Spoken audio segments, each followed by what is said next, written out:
When I came to Spain and I saw people partying, I said to myself, what the Whether you come to Spain for the fiesta in Ibiza, a siesta on the Costa Brava, or a foodie tour of San Sebastian, this video will help you avoid tourist traps, understand Spanish cultural do's and don'ts, and learn everything you need to know to make your trip to Spain truly unforgettable. I'm Alex. I'm Marco. And you are watching Vagabrothers, your go-to guide for travel tips, vlogs, and inspiration here on YouTube. Now, we lived in Spain for 3 years, and in this video, we're gonna share all the tips, hacks, and insider information that we learned while living there. So, if you haven't already, hit the subscribe button and turn on notifications so you don't miss any videos. Share this video with your travel buddies, and get ready to have some fun. Because, Johnny, la gente está muy loca.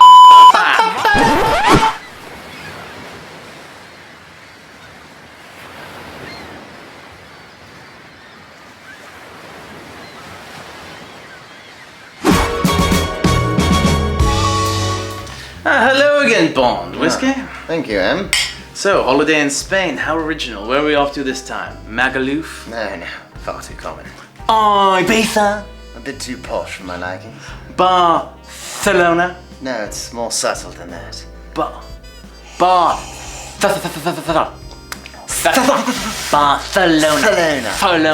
Shall we get on with the briefing then, Em? Right. Spain is the second largest country in Western Europe, occupying approximately 80% of the Iberian Peninsula. Modern Spain is a product of thousands of years of migration and conquest, most notably the Phoenicians, the Romans, and more recently, the Moors, who in the 8th century invaded from Morocco to turn Spain into one of the leading centers of learning in all of the world.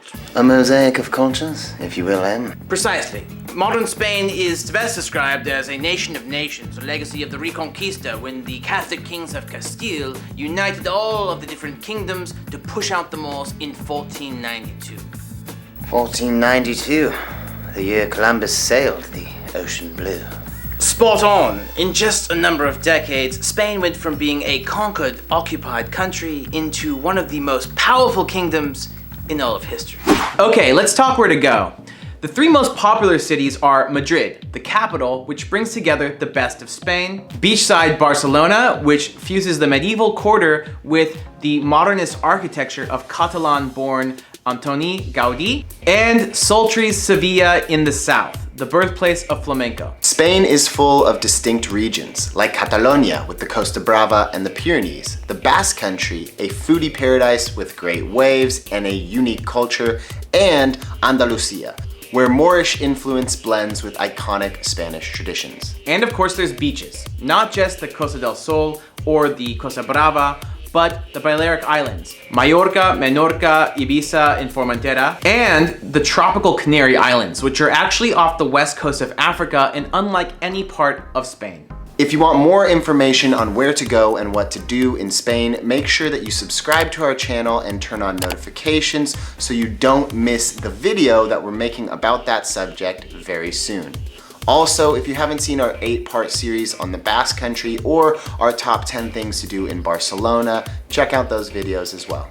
Moving on to climate. Although some of Spain's most popular destinations are on the Mediterranean, most of the country is on what's called the Meseta, an elevated plateau that's cold in the winter, hot in the summer, and makes Madrid Europe's highest capital. The north of Spain is green because it rains all the time, especially in the Basque Country, where locals have a specific name for their type of rain called shirimiri. Therefore, when packing, it's best to bring layers, especially if you're journeying away from the Mediterranean.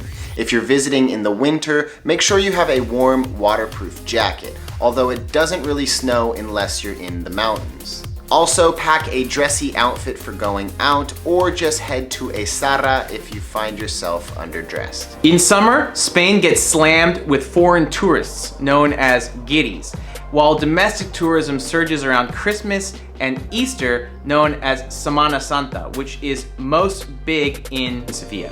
Over-tourism is a serious problem in parts of Spain, specifically Barcelona. So we recommend traveling during the shoulder seasons, September to November or March to May, when the weather is still warm, but prices for flights and hotels are much lower than in summer. Language is a tricky issue in Spain.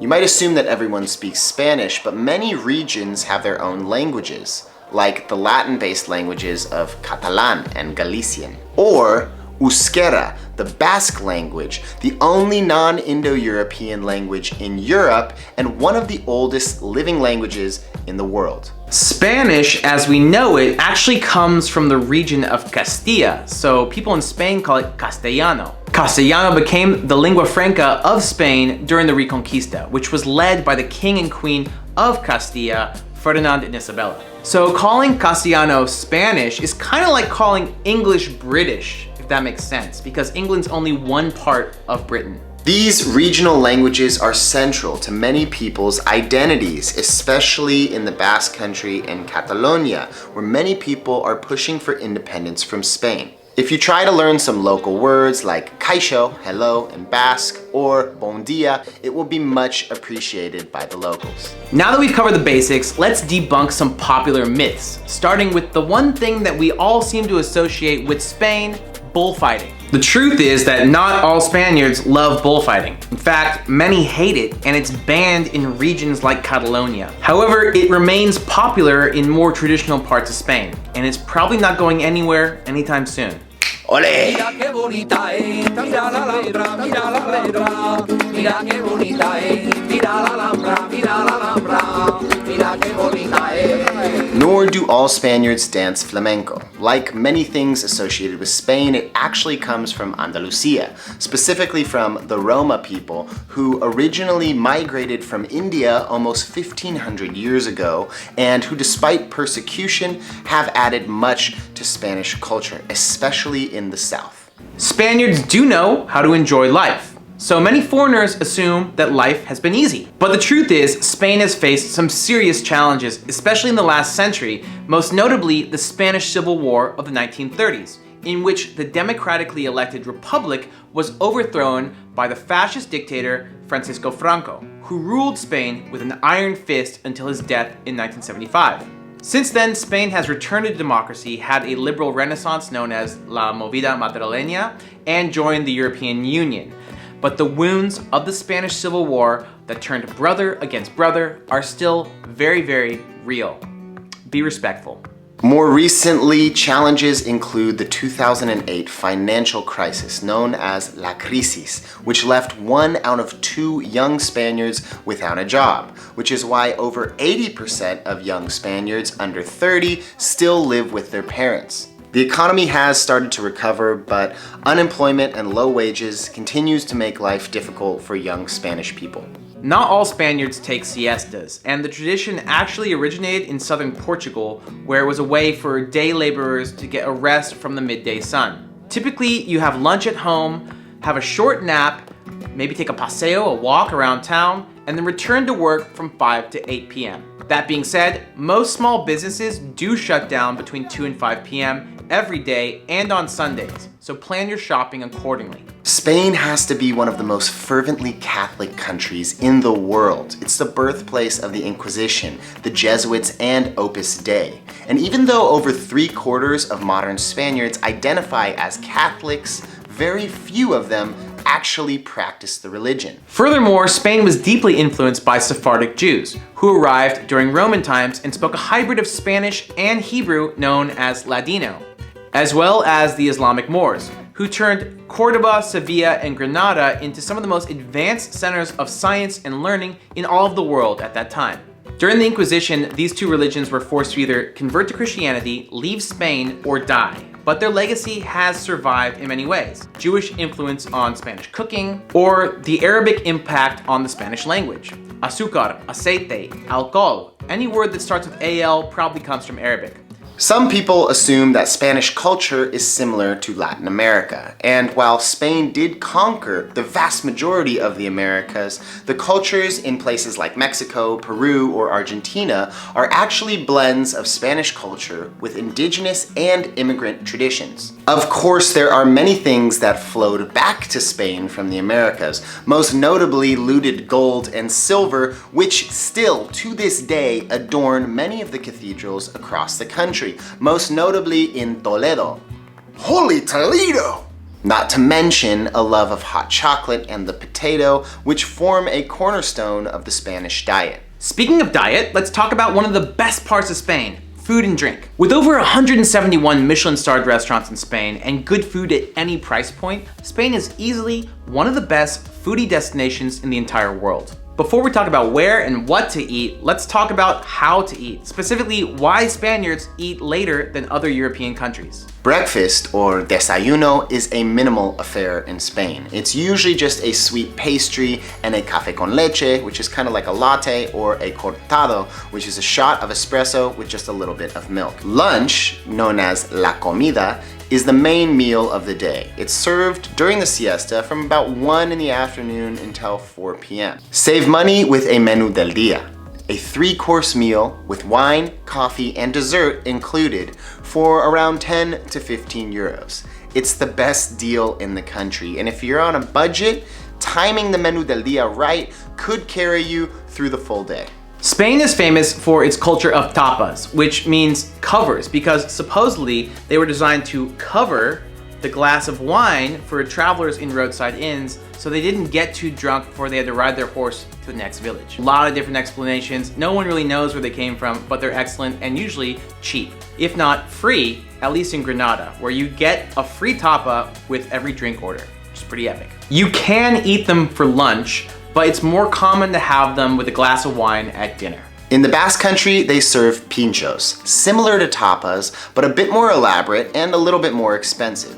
However, the best pincho bars in San Sebastian will allow you to taste high-level Basque cuisine without having to spend the money for a Michelin star meal. The highest concentration of Michelin star restaurants in the world are found in Catalonia and the Basque Country, with more Michelin stars per capita than anywhere else on Earth. These restaurants are not cheap. They range between 100 to 300 euros for a 12-course tasting menu, wine not included. If you can afford it, it's a bucket list dining experience that you will never forget.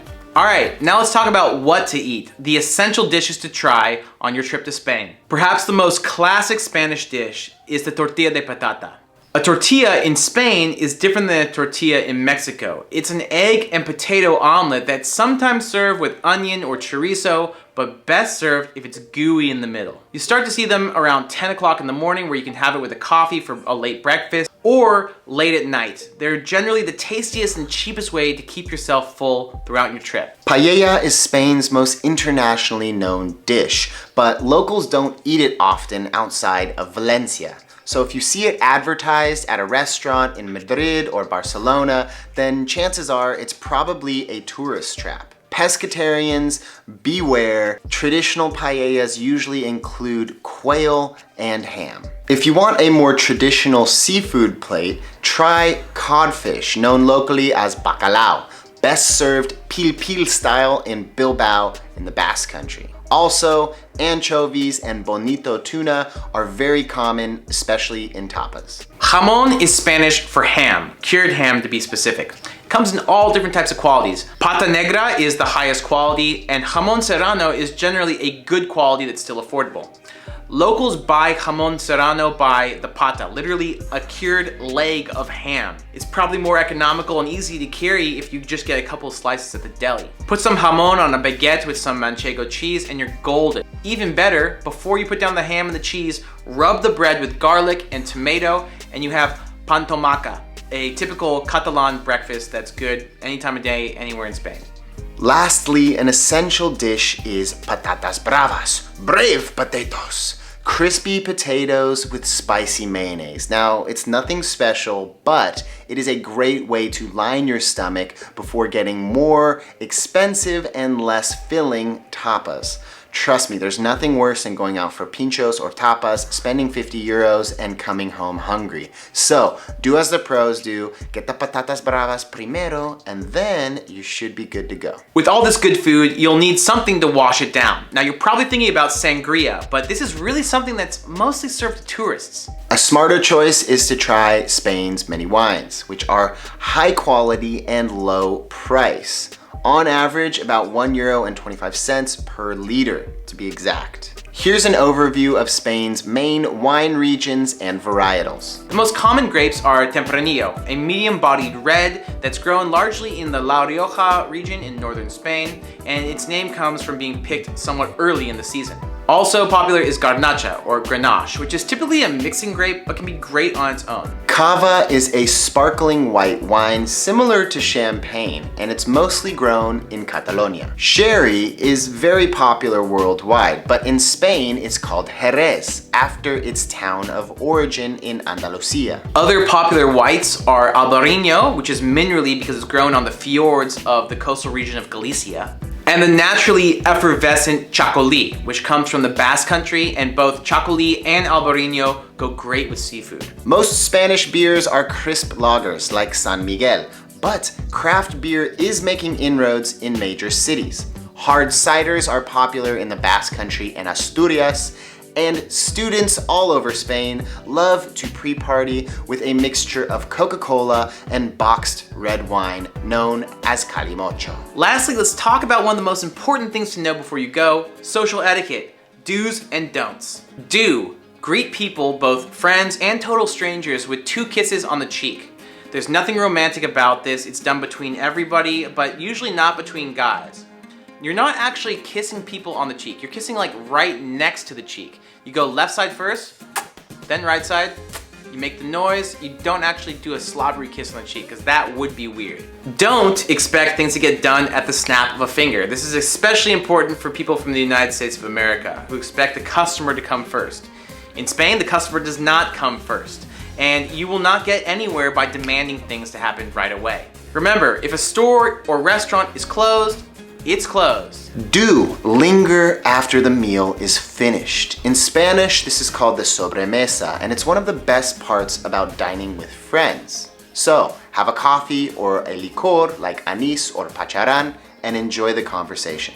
Don't tip too much. One of the reasons you can enjoy the sobremesa is because waiters aren't trying to turn your table over to get more tips. So, sit down and enjoy slow food. Ladies, do feel free to go topless at the beach. It's legal across Spain and totally normal. Guys, try not to make a big deal about girls being topless at the beach. It might not be normal in your country, but it's really impolite to stare. So if you really can't hold it together, I guess just put on a pair of sunglasses and try not to be a weirdo. For both guys and girls, do expect to be out late. Spaniards usually dine at around 10 or sometimes even 11 p.m. and stay out all night dancing. FIFA la fiesta, FIFA la noche. Spaniards drink for a long time, but they do it little by little, so nobody ever gets too wasted. If you get drunk quickly or early, you're gonna make a fool out of yourself. Do expect to see a lot of PDA, public displays of affection. This is because young people typically live with their parents and they don't really have a place to go hook up with their boyfriend or girlfriend. So after the clubs close, you typically see a lot of people, especially in parks, making out. Sometimes more than making out, sometimes a lot more than making out. Last but not least, if you want to dive into Spanish culture, here are some further resources. The classic Spanish book is Don Quixote de la Mancha con su amiguito Sancho, which was the first novel ever. If that's too dense for you, you could read Shadow of the Wind by Carlos Ruiz Zafón, a fictional story set in Barcelona during the Spanish Civil War. Many of the most powerful stories from Spain come from the period of the Spanish Civil War. A lot of them were written by foreigners, like Homage to Catalonia by George Orwell or Farewell to Arms by Ernest Hemingway, who set many of his novels in Spain, including The Sun Also Rises. For those of you who want a really deep dive into Spanish culture, I recommend The New Spaniards by John Hooper. It's thin, concise, and will tell you everything about Spain. Spain has a great film industry, most notably the films of director Almodóvar, including Volver and Woman on the Verge of a Nervous Breakdown. Also great is Pan's Labyrinth and Ocho Apellidos Vascos, known as The Spanish Affair in English, which is available on Netflix and documents the hilarious story of a Basque woman falling in love with an Andalusian man. Lastly, check out our Spotify playlist about Spain. We have a link in the info box. We got tunes from Ojos de Brujo, Facto de la Fe y las Flores Azules, and Manu Chao, who is actually French, but his parents came from Spain. Okay, damas y caballeros, ladies and gentlemen, those are the things that you need to know before you go to Spain. If you have any tips of your own, make sure you add them down there in the comments section. If you enjoyed this video, please give it a big thumbs up, hit that subscribe button, and enable notifications so you never miss any of our videos. So this is the first video that we've done in this format, so let us know what you think. Is there any other information that you want to hear from us? Are there other destinations that you really want us to cover? Let us know in the comment section and we'll be sure to incorporate into future videos. All right, in the meantime, remember, stay curious, keep exploring, and we will see you on the road. Paz y amor.